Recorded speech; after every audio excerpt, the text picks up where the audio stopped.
Voy a hacerles una confesión un poco curiosa. Hola a todos, bienvenidos a este episodio especial de Entre Ideas y Voces.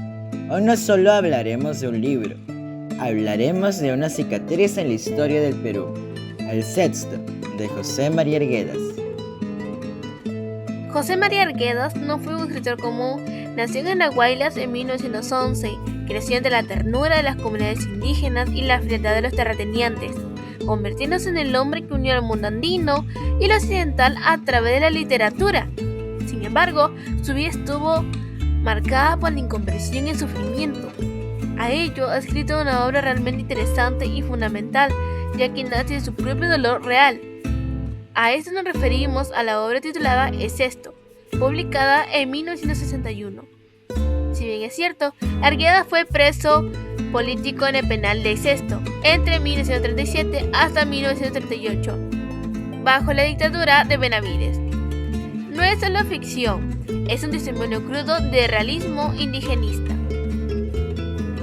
Y lo que analizaremos hoy es cómo ese penal de Lima se convierte en un microcosmos del Perú, un lugar donde convive la inocencia y la peor escoria de la sociedad, bajo la ley del más fuerte. Antes de hablar sobre los temas y mensajes de la novela, creemos que es importante conocer la historia que nos presenta El Sexto. La obra se desarrolla en el penal de Sexto, una cárcel que está ubicada en Lima, donde reúne a presos de diferentes orígenes. Allí conviven delincuentes comunes, presos políticos y personas con distintas formas de pensar, creando un ambiente complejo y conflictivo. El protagonista de la historia es Gabriel, un joven estudiante provinciano que es encarcelado por motivos políticos. Al ingresar al penal, se encuentra con una realidad muy distinta a la que conocía fuera de sus muros. Desde el primer momento observa un lugar dominado por la violencia, el miedo y los abusos.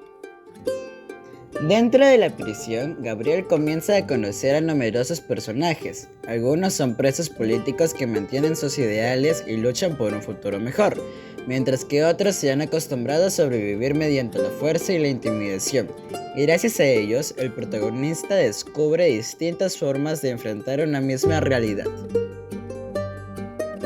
Con el paso de los días, Gabriel recorre los distintos espacios de la cárcel y presenta situaciones que lo impactan profundamente. Observa cómo muchos internos viven condiciones difíciles, cómo algunos son víctimas de abuso y cómo otros utilizan el poder para dominar a los más débiles. Uno de los aspectos que más llama la atención es la constante tensión que existe entre los grupos de presos. Las diferencias políticas, sociales y personales provocan enfrentamientos que hacen que la convivencia dentro del penal sea cada vez más complicada. A pesar de ello, Gabriel también encuentra personas que conservan la solidaridad y el compañerismo. En medio de un ambiente hostil, algunos internos se apoyaban mutuamente y demuestran que aún es posible mantener la dignidad humana, incluso en circunstancias extremas. A lo largo de la novela, el protagonista reflexiona sobre todo lo que ha observado. La cárcel se convierte para él en una especie de retrato de la sociedad peruana, donde se reflejan problemáticas como la desigualdad, la injusticia, la corrupción y los abusos de poder. Mientras la historia avanza, los conflictos dentro del penal se vuelven más intensos, los actos de violencia, las discusiones entre grupos y las difíciles condiciones de vida muestran una realidad dura que afecta tanto física como emocionalmente a los internos. Sin embargo, Gabriel intenta conservar sus principios y su esperanza a través de sus pensamientos y experiencias. El lector puede comprender cómo una persona enfrenta situaciones extremas sin perder completamente su humanidad.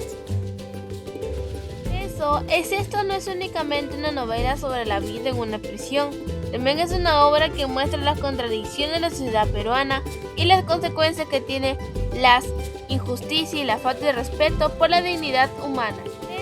En resumen, la historia de Gabriel dentro del penal permite conocer una realidad marcada por la violencia y el sufrimiento, pero también por la resistencia, la solidaridad y la esperanza. Ahora que hemos recorrido la obra de inicio a fin, me gustaría abrir la mesa para discutirla. Les pregunto, chicas, ¿creen que la presión realmente logró corromper el espíritu de Gabriel? ¿O más bien salió fortalecido? ¿Qué opinan? Yo opino que no lo corrompió, pero sí lo transformó profundamente al ver tanta miseria en los pisos inferiores. Gabriel experimentó un golpe de realidad durísimo, pero la fraternidad del tercer piso lo mantuvo a salvo. El encierro no lo destruyó, lo volvió más consciente. ¿Tú cómo lo ves, Hani? Yo Coincido contigo, Xiomara. De hecho, me genera otra duda. ¿Por qué creen que Arguedas le dio tanta importancia a las discusiones políticas del tercer piso si al final todos estaban atrapados en el mismo infierno? Creo que lo hizo para demostrar que, incluso en la peor de las opresiones, el ser humano necesita aferrarse a sus ideales para no perder su humanidad. Sin embargo, lo triste es ver que las divisiones políticas continuaban dentro. Eso nos lleva a una reflexión necesaria. La falta de unión y de empatía colectiva es lo que muchas veces permite que el autoritarismo y las injusticias se sigan manteniendo vigentes. Exacto, Alejandro. La gran lección que nos deja esto es que frente a la descomposición del sistema, la única verdadera salvación o blindaje es la solidaridad humana y el apoyo mutuo. No podemos ser indiferentes ante el dolor del resto. Totalmente de acuerdo. La fraternidad y la dignidad deben ser los pilares que guíen nuestras acciones cotidianas para construir una sociedad más justa. Excelente conclusión, chicas. Todo este infierno carcelario que vivió y relató el mismo José María Arguedas en carne propia nos recuerda perfectamente las palabras del célebre historiador tacneño Jorge Basadre, quien con mucha lucidez solía decir que el Perú es un país que se ama con dolor. Y vaya que dolió el sexto, pero ese dolor no debe paralizarnos, debe transformarse en empatía profunda y en el compromiso de no repetir las injusticias que fragmentan a nuestra sociedad. Con ese mensaje cerramos el capítulo de hoy en Entre Ideas y Voces. Muchas gracias por acompañarnos y nos encontramos en la siguiente sesión. Buenos días.